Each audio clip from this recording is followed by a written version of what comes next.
आज का प्रश्न है, कह रहा है कि एक ठोस बेलन जिसकी आधार की त्रिज्या 14 सेंटीमीटर और ऊंचाई 6 सेंटीमीटर हो तो बेलन का आयतन तथा संपूर्ण पृष्ठ का क्षेत्रफल ज्ञात करें। यानी आज बेलन की चर्चा हम लोग करेंगे। पहले बेलन होता क्या है तो समझने का प्रयास कीजिएगा।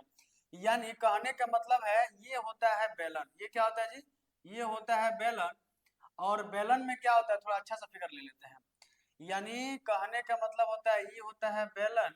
अब बेलन में नीचे भी वृत्त होता है और ऊपर भी क्या होता है जी? वृत्त होता है। ये हो गया बेलन।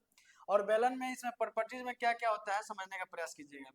ये हमारा, ये यहाँ से यहाँ तक हमारा व्यास हो गया, यहाँ से यहाँ व्यास हो गया, ये हमारा केंद्र हो गया, ये हमारा क्या हो गया? केंद्र हो गया। तो यहाँ से यहाँ त्रिज्या हो जाएगा, यहाँ से यहाँ त्रिज्या हो जाएगा, इसको इस त्रिज्या से इस त्रिज्या को मिला देंगे तो ऊंचाई हो जाएगा। इसका नाम ऊंचाई है, ठीक ना। ये हमारा त्रिज्या हो गया, ठीक ना। अब समझिएगा, ये तो हमारा हो गया बेलन। और बेलन में ये क्या क्या सूत्र होता है तो समझने का प्रयास कीजिएगा। तो बेलन का सबसे पहले आयतन होता है। बेलन का क्या होता है जी? आयतन। यानी ये 3D है।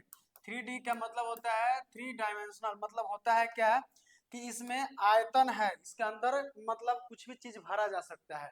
तो बेलन का आयतन क्या होता है जी? पाई आर स्क्वायर एच होता है, ठीक ना। ये हो गया। और बेलन का वक्र पृष्ठ क्षेत्रफल, बेलन का वक्र पृष्ठ का क्षेत्रफल, वक्र पृष्ठ का क्षेत्रफल, ये क्या होता है जी? तो ये होता है 2 पाई आर एच होता है।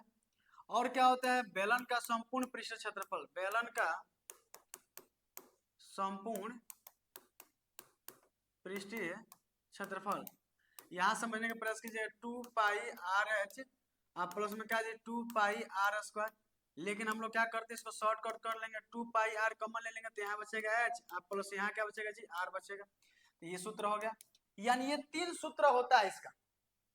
कहने का मतलब है कि इधर नीचे भी क्या है? वृत्त है, ऊपर भी वृत्त है, और 2 वृत्त बनता है तो 2 पाई आर हो जाता है।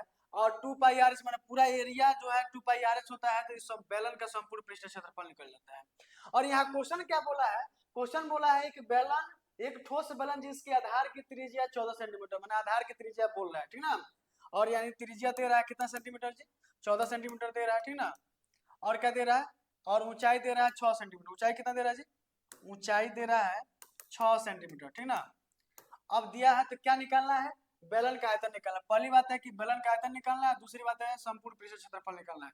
तो बेलन का आयतन का सूत्र दिया है, देख लीजिए, पाई आर स्क्वायर एच। यहाँ डायरेक्ट लिख देता हूँ, पाई आर स्क्वायर एच। अब समझिएगा, पाई का मान होता है 22/7 होता है, और आर का मान यहाँ दिया है 14, लेकिन यहाँ सूत्र में क्या है? आर स्क्वायर है ना जी। तो आर माने एच माने आर स्क्वायर है तो 2 बार आर, ठीक ना। और एच कितना दिया? एच हमारे 6 दिया तो 6 लिख देंगे।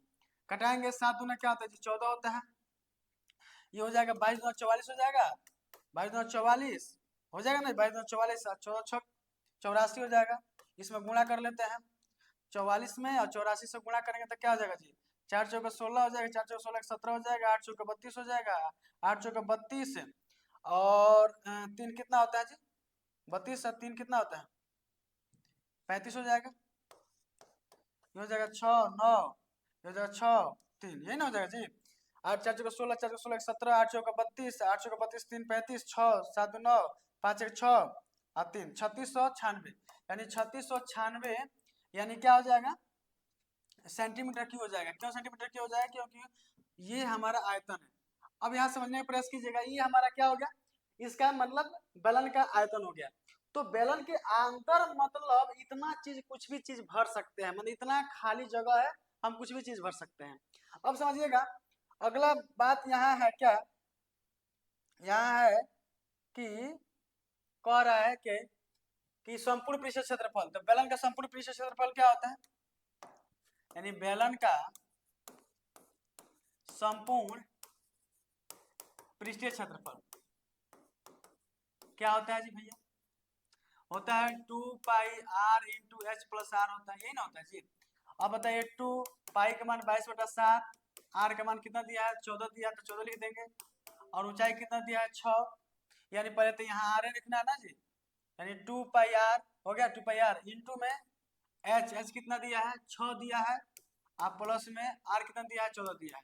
हो गया ना जी। अब अगर काट देंगे 7 दूना 14 हो जाएगा, हो जाएगा जी। समझने का प्रयास किया, 7 दूना 14 हो जाएगा। ये 22×2 = 44 हो जाएगा, 44×2 आई 6 16 6 कितना होता है 20 होता है, यहाँ 20 हो जाएगा। गुणा कर लीजिए, 22×44 हो जाएगा, गुणा क्या हो जाएगा 20 हो जाएगा, 8×2 = 16, 8×2 = 117, इतना सेंटीमीटर स्क्वायर हो जाएगा, ठीक है ना। यानी कहने का मतलब है इसका बेलन का संपूर्ण पृष्ठ क्षेत्रफल हो गया। अभी हम लोग यहाँ देखे थे, यहाँ तो बेलन का क्या था जी, बेलन का आयतन था, यहाँ क्या था जी, यहाँ बेलन का यानी बेलन का यहाँ आयतन था और इसमें फिगर था, इसमें सूत्र था। अब इस सूत्र के अलावा कोई भी सूत्र नहीं होता है, इस पर सारा क्वेश्चन बेलन से संबंधित बन जाएगा।